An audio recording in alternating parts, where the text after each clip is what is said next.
Hey folks, I want to take a minute today to talk about things we've been seeing this week and kind of our strategy according to it, okay? And that is, once again, a tide drop.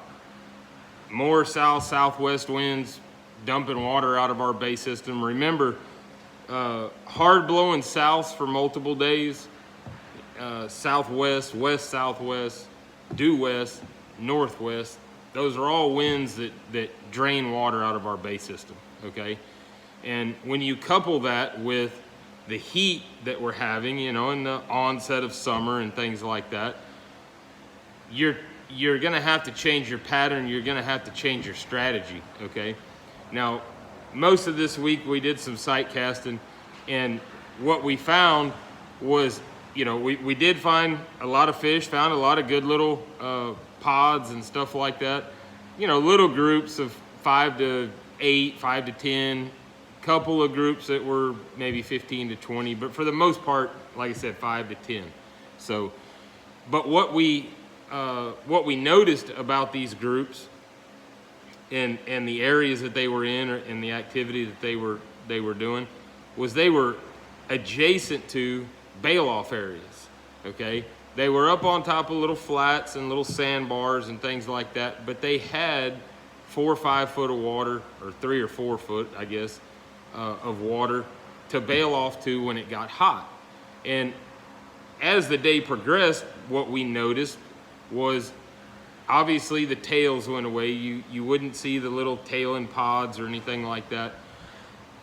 And so what we did is we bumped out a little further into that deeper water, or we sat power pulled down along the edge of the drop off, and you would watch fish just appear and come up, maybe not all the way up on top of the flat, but they'd come up to the edge of it and they'd turn and go down it one way or the other, okay?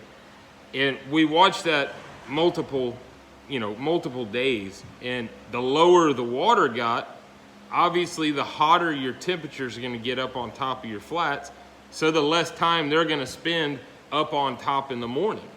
You know, you kind of early bird gets the worm type deal. You gotta play it to get out there a little earlier as you notice these patterns taking place. Same thing that we've seen with the redfish, we also saw with the trout, okay? And again, up on top, had some top water bites first thing, some double D's and Miradine bites, but then it tapered off to, you know, your soft plastics. When those fish started pulling off the top of the flats, they dropped out and you know, to the drop off or to their bail off area, whether it be the gut or the trough in the sandbar. But when they fell out there and kind of went dormant, you had to just bounce a soft plastic in front of their face. So these are all things to kind of think about, things to consider this time of year as we're confronted with kind of, I think, higher, you know, hotter than normal temperatures, but also this falling water. And the longer this south-southwest wind sticks around each day, the more water we're gonna slowly lose out of our bay system.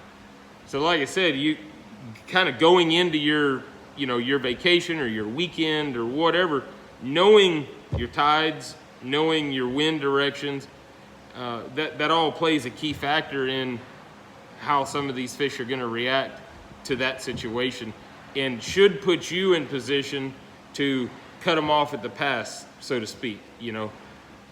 Now, these strike zones are a little smaller, you know, in size, but still 2, 3, 4 people you can stagger out and everybody can still be successful. But like I said, just something to think about instead of going to the same old X marks the spot, you know. But anyways, y'all have a good weekend.